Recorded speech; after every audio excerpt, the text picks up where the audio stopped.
surprised because one of the Canadian, he's a doctor and missionary, come to our hometown.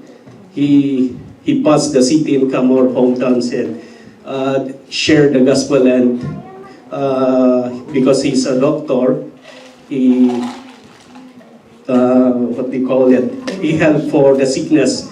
And then after that, the prayer of that missionary is to bring more missionaries in there. And after a year, Korean come to our place and they wish to build, and they plan to build a church in there.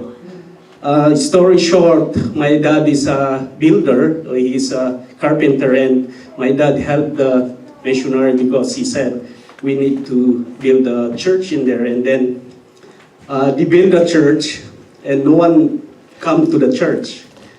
And the missionary told my father and call everybody in there to call all the leaders to come and have a church for the first time, like this one. It's the first time, pero madami siya. So, moving forwards, that's the, now I need to practice my communication.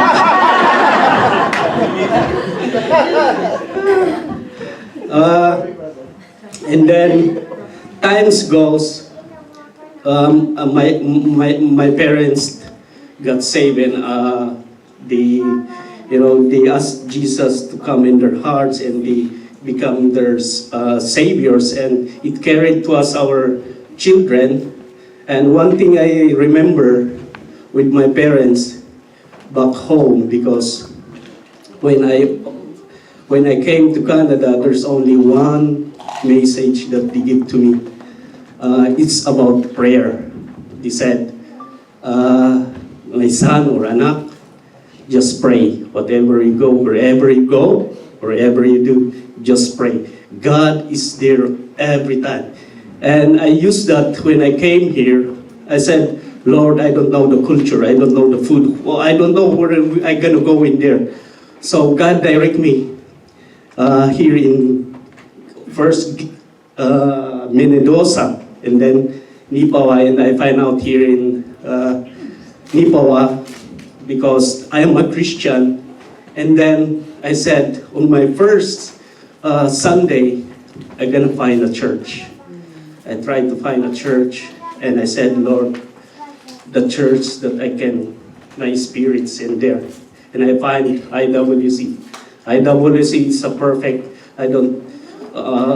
it's a perfect church to grow, because I believe if you planted on a one fellowship, or if you planted on a church, you will be flourished. You can grow, and you can hear the word of God. And one thing you can, your obligation, you can work on them and work together. That's the kind of vision that come with me, and I really thank God for IWC, the leadership of Pastor Cliff.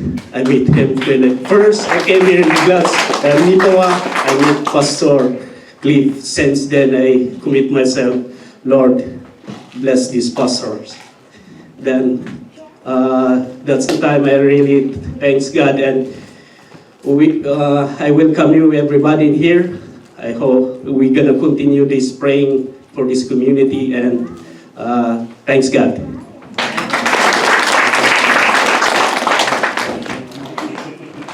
Wow. So it's not only Brother Panataw gave a welcoming remarks, but he gave his testimony on how God's goodness and faithfulness to his family back then in the Philippines. That through this missionary who planted a seed on that small town in northern and Cordilleras, I would say, then that seed grows.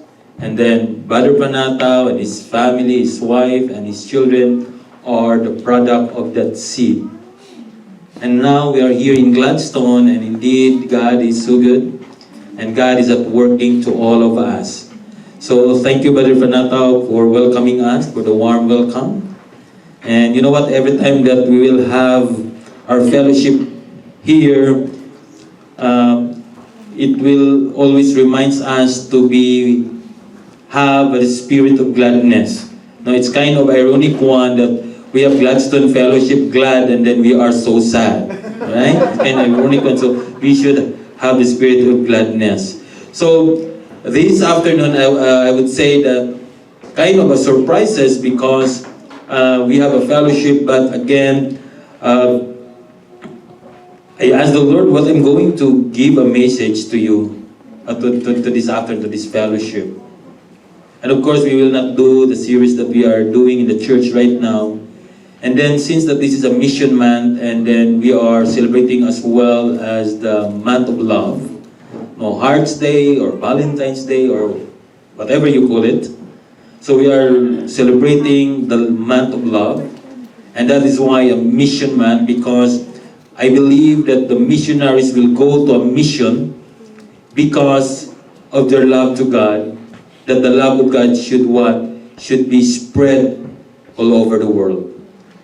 And all the songs that we just sang speak about love, His unfailing love. He is the lover of our soul. So I would like to share to you, don't worry, because this is not a type of preaching that I did in Nipoa, that it always, loves my time.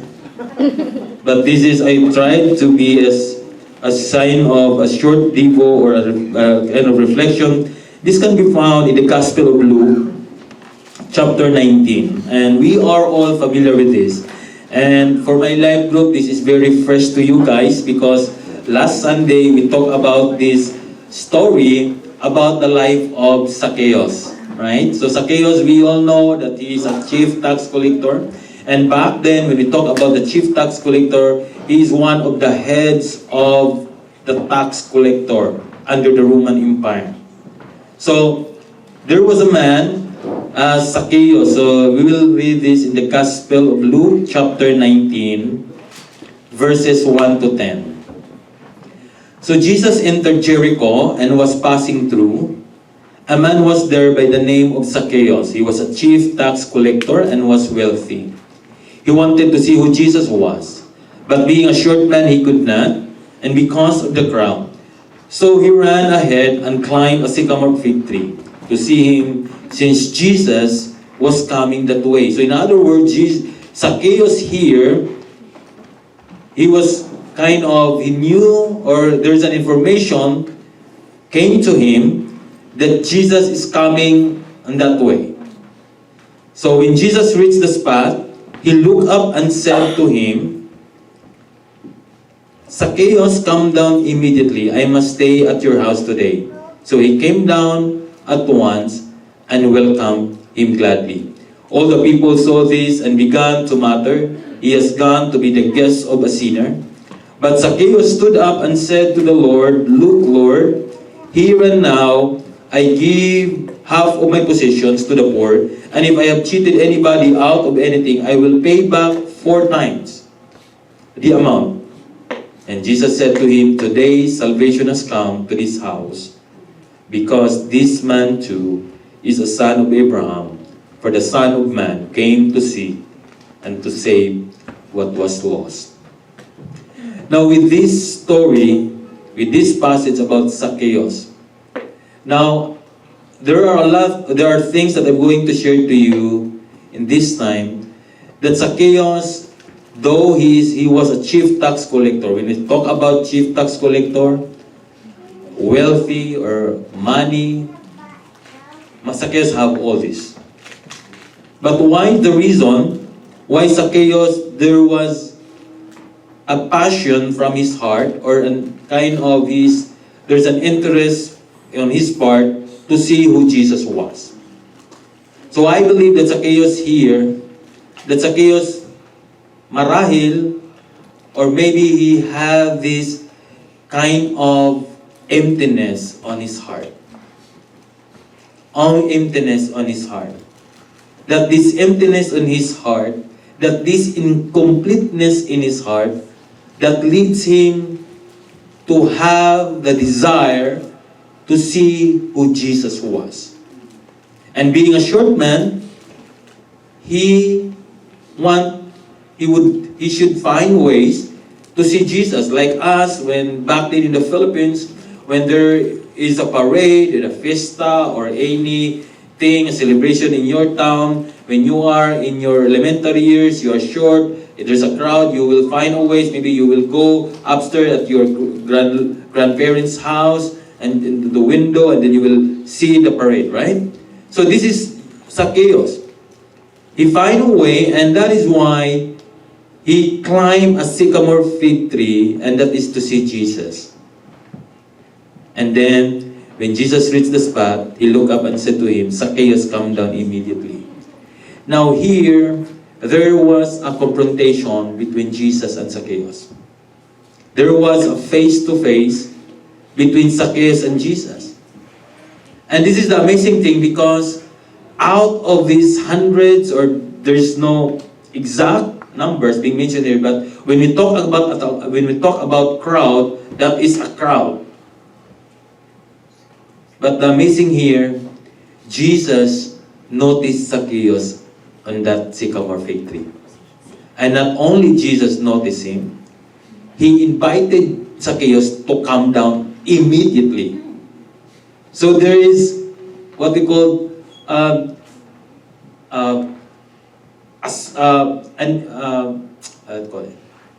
kailangan talaga, yun, Tagalog na lang, Tagalog. Yeah. Kailangan bumaba ka na immediately, right now.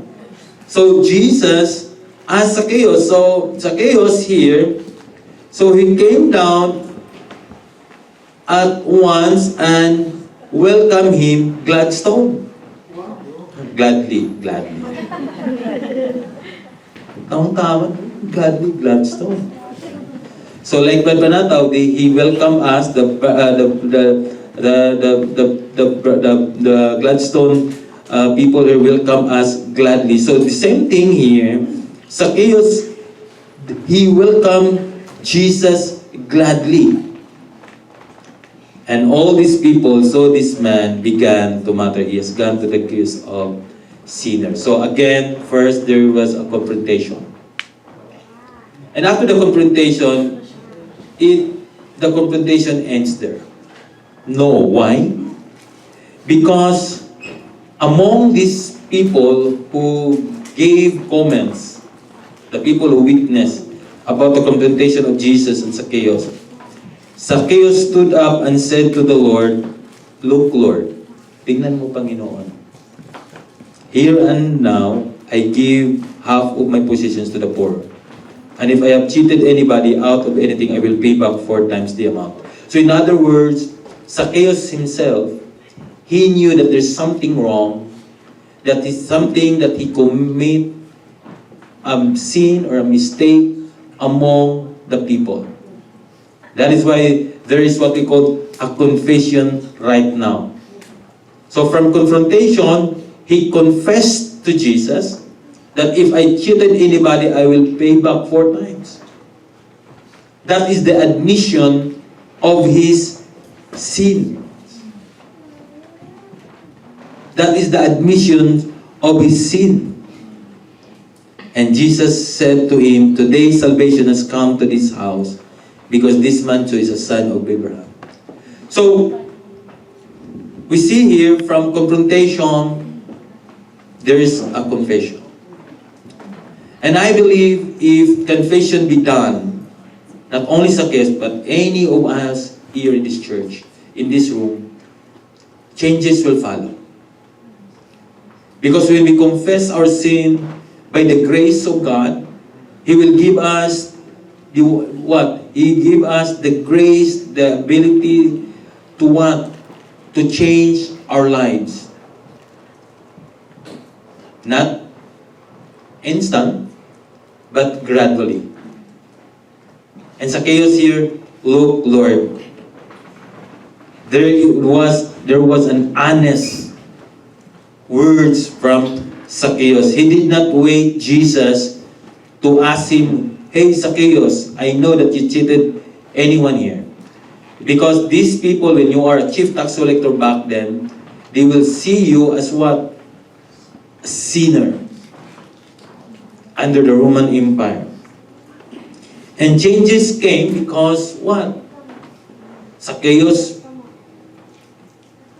admit his mistake, and then from there, I believe that Zacchaeus, from emptiness, he found completeness in his life. So from these material things that Zacchaeus have, his materials or his wealth did not make him complete.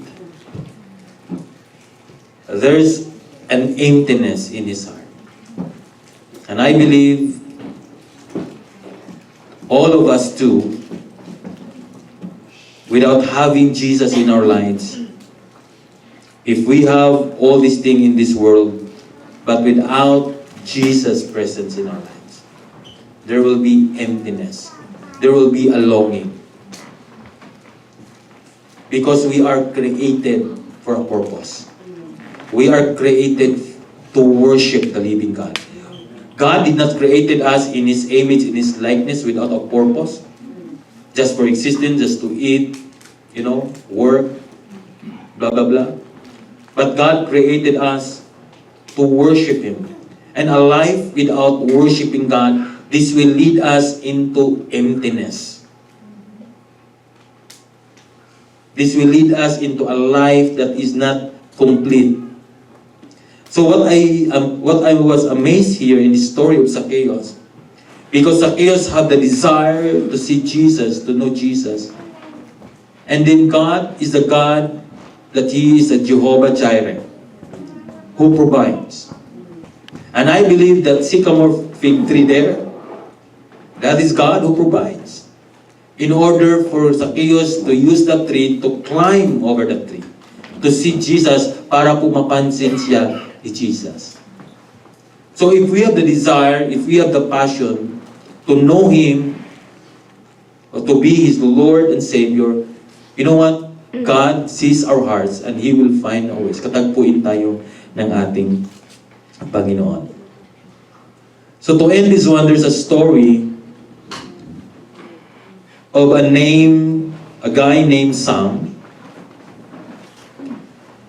Cold and hunger gnawed at Sam's weary body as he trudged through the dark and snowy forest.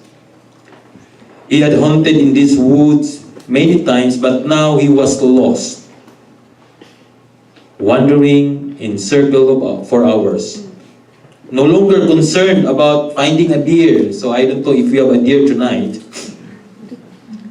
And you know what, Gladstone people, I know that you guys love hunting. So this Sam, he was lost in the forest, a very cold day. It's a winter time. But because of that, he no longer concerned about finding a deer. Bahala na walang huli. Walang ma-hunt the deer. Sam was desperate to find his way out. When we finally realized that we were lost, maybe all of us here can make a moment of reflection. The day or the years in our lives that we were lost. That we used to live a life that without Jesus. When we finally realized that we were lost, it puts life into a new perspective. The tax collector Zacchaeus saw that he had become trapped in a wave of sinful entanglements. And this is the occupying of Roman forces used him as a puppet. Tax collector back then, they were used as a puppet for their own profit for the Roman forces. And the common people whom he had cheated, these people increased his own riches, scorned him for selling out to the Roman Empire. So these are the people who shouted, why this Jesus associate with this man Zacchaeus is a sinner? Why this Jesus allow himself to go in the house of Zacchaeus to dine with him? So these are the people who being cheated by Zacchaeus. And of course, like Sam, Zacchaeus, he was lost. Like this hunter in the forest. Zacchaeus was lost like some. And the story of some deliverance came when he stumbled out of the forest and saw his car. No, it's a very uplifting, it's kind of, wow, thank God, because I saw now my car. This is my way out to go home. This hunter. And Zacchaeus found relief also. He found relief at the sight of Jesus. That desire, that emptiness that he felt, maybe in a long period of time, he found relief at the sight of Jesus. That is why when he came down from that sycamore fig tree, he welcomed Jesus gladly. There was gladness in his heart because I believe in the presence of Jesus, there is fullness of joy. Like you guys. I'm going to ask you right now why you are here. Because your heart is full of joy in serving the Lord. And then you don't mind you're tired or whatever. You will just do whatever that it will please your Savior Jesus.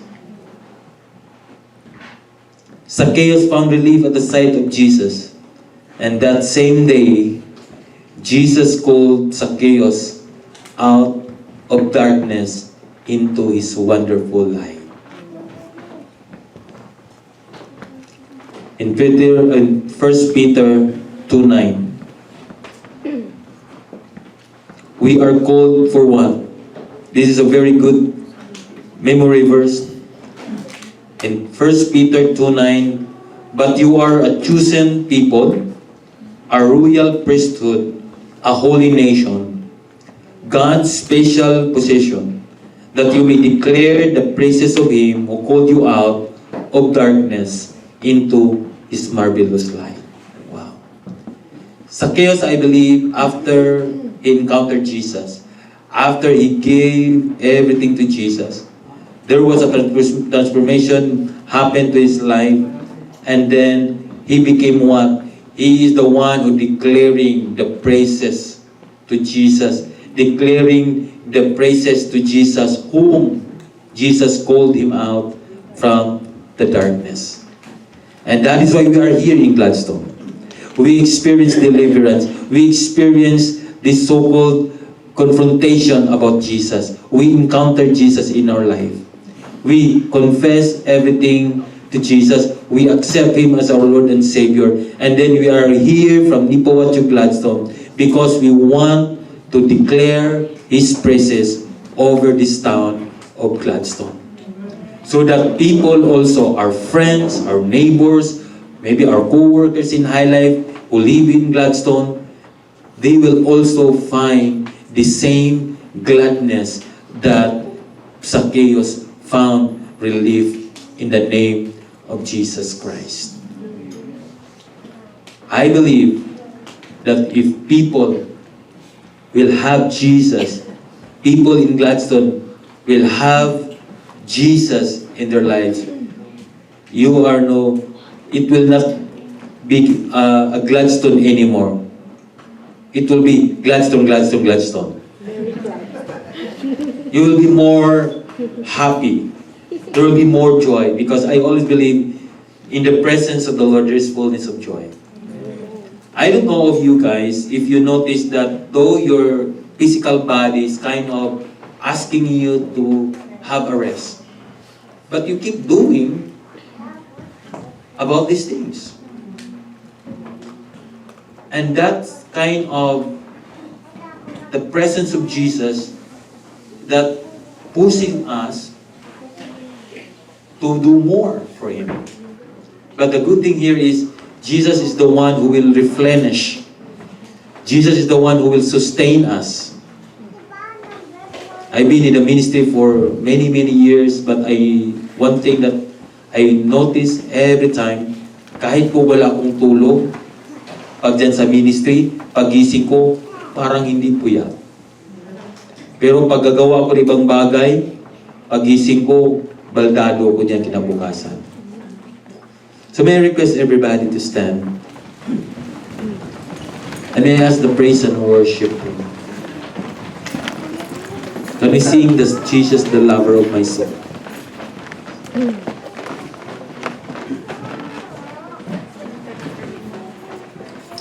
Now, the story of Zacchaeus, the message today, it did not only speak if we are, we don't have any relationship with Jesus yet.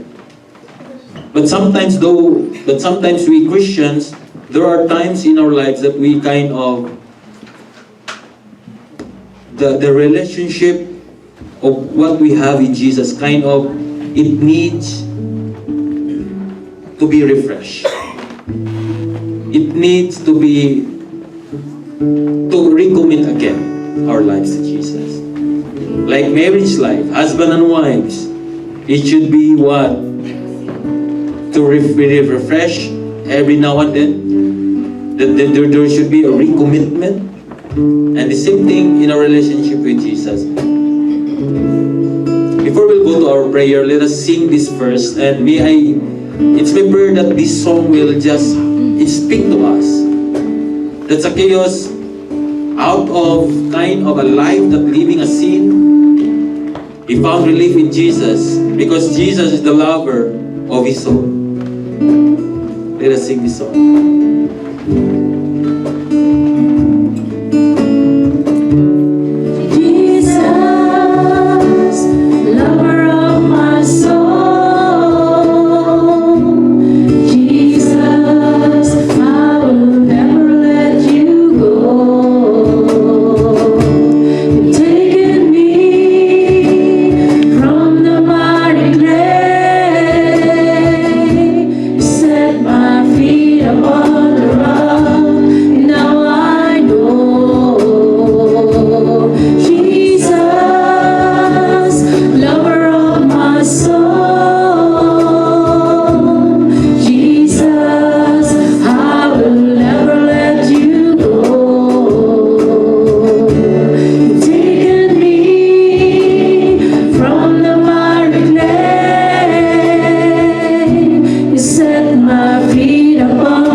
Lord, kahit mawala po yung pagiging chief tax collector ko po, Lord, I will never let you go. You're my closest friend. Because Zacchaeus found peace, relief in the sight of Jesus. He found completeness from emptiness. He is now complete. Merry Christmas, everybody. To bow your heads, close your eyes. I don't know where you are at right now.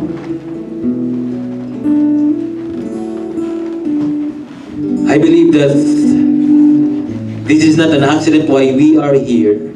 And I believe God is always speaking to us.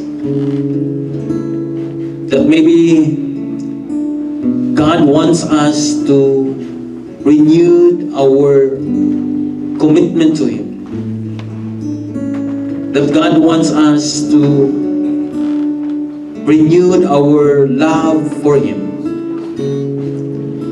As the Bible says that we should love Him with all our heart, soul, strength. That God looking for us, all of us. God looking for a completeness from us. And if you're here tonight, and I don't know if you've been in a point of your life that you accepted Jesus as your Lord and personal Savior. If you haven't said a prayer of acceptance, accepting the Lord Jesus Christ by opening your heart, I would like to invite you,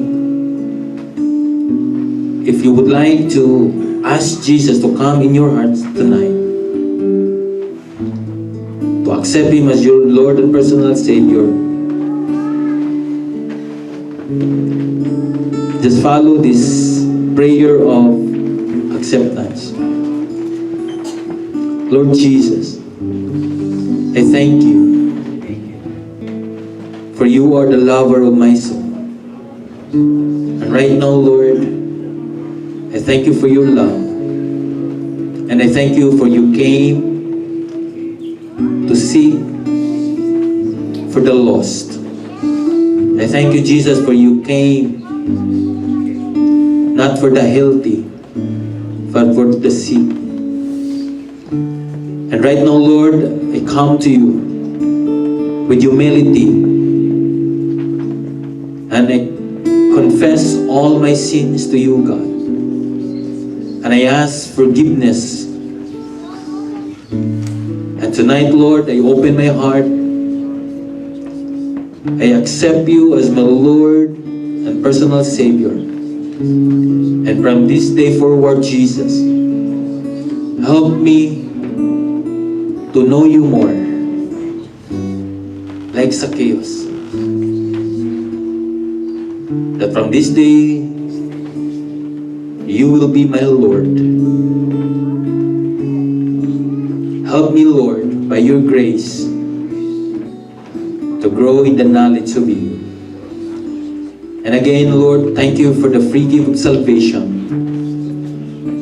Thank you, Lord, for the forgiveness of my sin. Thank you for rescuing me from darkness, that you brought me into your wonderful light. In Jesus' name, amen. Let us give a clap of praise to Jesus. So you will be seated. So let us continue our fellowship. And